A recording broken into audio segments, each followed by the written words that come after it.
Welcome back, guys. Form Check Friday once more. Let's dive on in. First submission here comes from Jeremy Schuster. Jeremy's from Miami. Insert Will Smith clip here. Welcome to my home. Bienvenido a Miami. And we got some deadlifts. Sound on again. It's like I've never done this before. All right, Jeremy, it looks like the biggest thing you need to do is just kind of sit your butt down a tiny little bit more. We need you to get a little bit more upright. Your shoulders are still a tiny bit in front of the bar. Lats look like they're locked down pretty well, but what I want you to do is just kind of try to sit your butt down a tiny bit more, get a little bit more leg drive off the bottom. That's gonna keep you a little more upright. It's gonna reduce the amount of background, and you can see by the end of the set there, we're starting to get a little bit of flexion in that sort of low mid back junction, looking more like a stiff-legged deadlift. We gotta get some more quad involved. So yeah, just lower your butt down a little bit. Try and stay nice and tall as you initiate the pull. Thanks, Jeremy. We have our next one from Vapor Shizzles, once more. And he's doing some sumo deadlifts. He says he's having a hard time getting into a good position, which can be a tough thing to do when you're a big guy. He looks like he's at least a 120. Pretty stacked fella. So the biggest thing is we just need to try to build more extension, obviously. But one thing that I want you to try that might actually help, it looks like by the time you get to sort of rep 2, we're a little bit more upright. And I think that's because you're kind of limiting, or you're using a little bit of an eccentric on the way down. So what I want you to try is I want you to try more of a top-down setup. I want you to try to set your back before you go down to get the bar and hold it nice and tight as you reach down to get the bar. Hopefully that helps. But the other thing we need to do is just try to get more extension out of that back. Just try to work on getting some extension, maybe stretching the hips out, rolling the hips out, a little bit of that kind of stuff can help you get into some of those positions. But that's what we're looking for on that one. Next one comes from Miguel. He's from San Diego, and his squat is giving him some issues. He has a tendency of dropping the weight forward too much when he starts to hit heavier weights. Says it doesn't happen when the weights are a little lighter, but it does happen when the weights start to get heavier. So let's take a look here. So he's in ollie shoes. He's got his belt on. As you can see, he hits the hole and weight sort of shoots back out of the hole. And he starts turning this back more from a column into a lever. He gets in that sort of good morning position. So one thing I want to talk about there, Miguel, is when you get into the bottom of your squat, I want you to think about trying to keep your knees forward as you change directions out of the bottom. If we can keep the knees forward, we're gonna stay in a little bit of a more upright position. We're gonna use a little bit more quad out of the bottom, and we're gonna lose a little bit less back positioning. It looks like on that one specifically, all the weight shifted towards your heels, which means your knees came back, which means your hips came up behind you. So we wanna try to limit all that stuff. I want you to think about keeping the weight centered, sort of mid-foot, right in the middle of your foot, across maybe the strap of your lifting shoe, if you can visualize that. As well as making sure your knees stay forward a little bit as you change directions out of the bottom to help keep you a little bit more upright. There's probably some stuff we can do with the upper back because it looks like we're losing a little bit of tightness as you hit the hole there. So I want you to, it's kind of hard to tell from this angle, but it looks like you're in really, really close with your grip. So what I want you to try to do is move that grip out a little bit so we can get a little bit more activation in those lats and try to pull that bar into your back a little bit more. All those things combined should help keep you more upright. And that should help a lot. So in order to apply those tips to your techniques, you might need to dial the weight back a little bit and sort of repattern, spend some time building back up with the new technique. But I think if we can keep you a little bit more upright, that's gonna go a long ways towards that squat getting a little bit better. Next one comes from Jason Bryan. He's in Calgary here. I actually coached him at his first powerlifting meet. Him and his buddy Wayne are great guys. Shout out to you guys if you're watching the channel. And we got some squats going on. So Jason says, seems to be much better technique at lighter weights, falls apart a little bit when he hits the heavier stuff. Now, one of the reasons might be that we just need more practice. We talking about practice. Skills-wise with heavier weights. So one of the things you might want to incorporate into your training, Jason, is some heavier singles, some heavier doubles, that kind of stuff. Maybe use RPE to guide you. A very popular technique that's used by a lot of lifters, including myself, is a single at an 8 RPE before you start your working sets. So that might be of help to you. I would try working with that as well as these tips that I'll give you as soon as this video loads. Boom, got it. All right. So Jason's all set up in his basement gym here, and we got squats. We got 380 for a set of 5. Cool, first one looks really good. Second one, we're starting to dip forward a little bit. Third one, we're starting to dip forward even a little more. So there's sort of a trend I'm noticing here, Jason. First off, I want you to slow your descent into the hole a little bit. I want you to try and be a little bit more controlled and a little bit more, I want you to have a little bit more tension through the muscles of your lower body and your trunk as you change direction. It looks like you're kind of rushing into the bottom position and trying to rely on a lot of that stretch reflex and a lot of that bounce out of the hole. So I want you to try to be a little bit more controlled as you change directions. The other thing is your head's moving. You're looking straight ahead when you start, you're squatting, and then your head goes down. And when your head goes down, your back's actually going forward, and everything looks like it's dipping forward a little bit. So I would try to fix your eyes on, I don't know, maybe one of those posters or something in front of you. Or just, I mean, it's your basement gym, so take a piece of chalk and just draw an X where you stare, and just keep your eyes focused on that X the whole way. That could help a little bit as well. But the biggest thing is just gonna be being more controlled as you change directions. Also, I want you to, like Miguel, I want you to practice trying to pull that bar into your back a little bit more. Think about pulling your shoulder blades down your back. Think about doing a lat pull down into the bar, just keeping that upper back nice and tight and nice and contracted throughout. Next up, we got Chris Wheeler Fitness.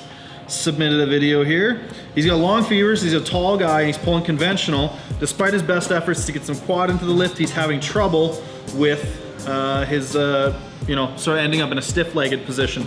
So we're gonna take a look here, and there we go. So yeah, it looks very stiff-legged to me. One of the things that I think can help taller guys quite a bit is widening things up a little. I think if you take your stance and maybe widen it maybe an inch on either side and the grip out to accommodate, that way you should be able to push your knees out a little bit more and get into a little bit of a more upright position without sacrificing too much off the floor. I know a lot of times if you get to the point where your shoulders are back behind the bar, that's not going to be optimal either.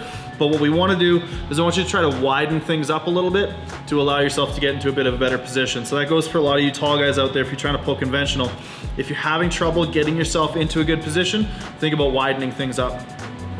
Just a little bit, small adjustments. Next one comes from Colton. Colton is actually from Calgary. So come on down someday, Colton. Come check it out. Yes, we take drop-ins, and here's a couple of his squat attempts. So the first one here is at 390.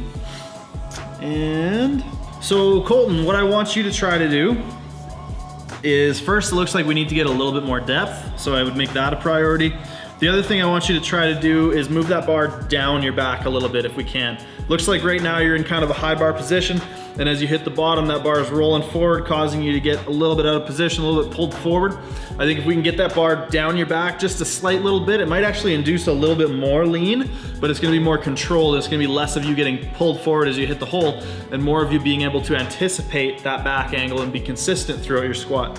So I want you to try moving the bar down your back a little bit, get a little bit more depth, and hopefully, buddy, hopefully that helps you. Come on down, man. We're in the opposite end of the city, but shoot me an email. Next one is Levon Simpson. He's from Jamaica, which is awesome. I love seeing a lot of cool, distant countries sending in their stuff. So Levon is doing some deadlifts, doesn't really have any training partners, he says, or anybody close who knows about deadlifts. So he wants us to take a look and see if we can offer him any advice here.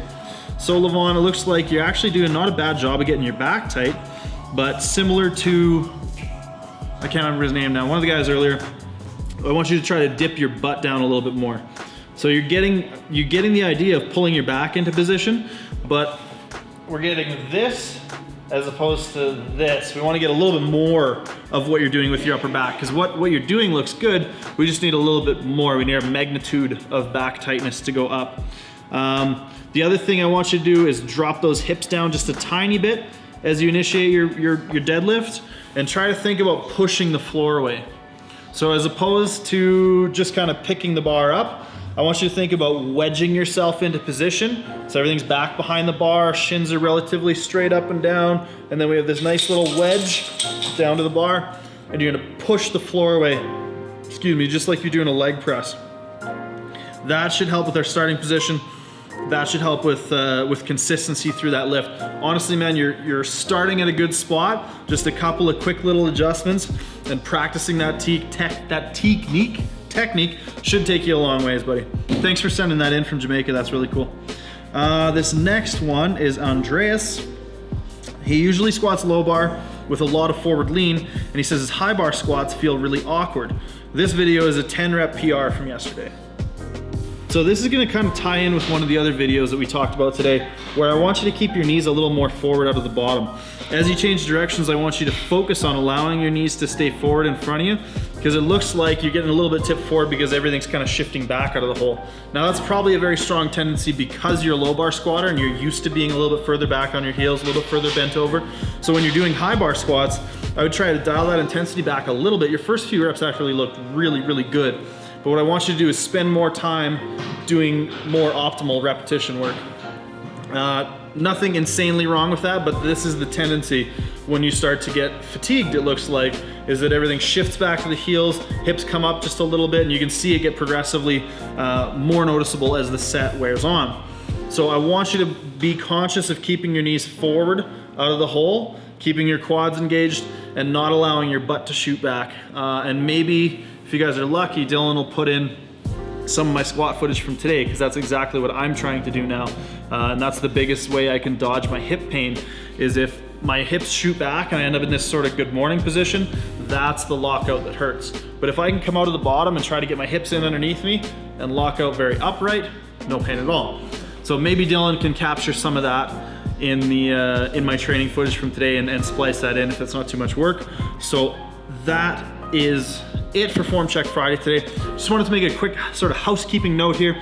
Number one, if you guys could trim your videos down, cut out the setups, cut out you walking up to the bar or turning the camera on or whatever, unless it's hilarious. There was a video submitted last week that that made me laugh. So if you got something intentional with that, that's fine. But if you can trim out some of the unnecessary setup or walk up to the bar kind of thing, that helps me get through these a little bit quicker.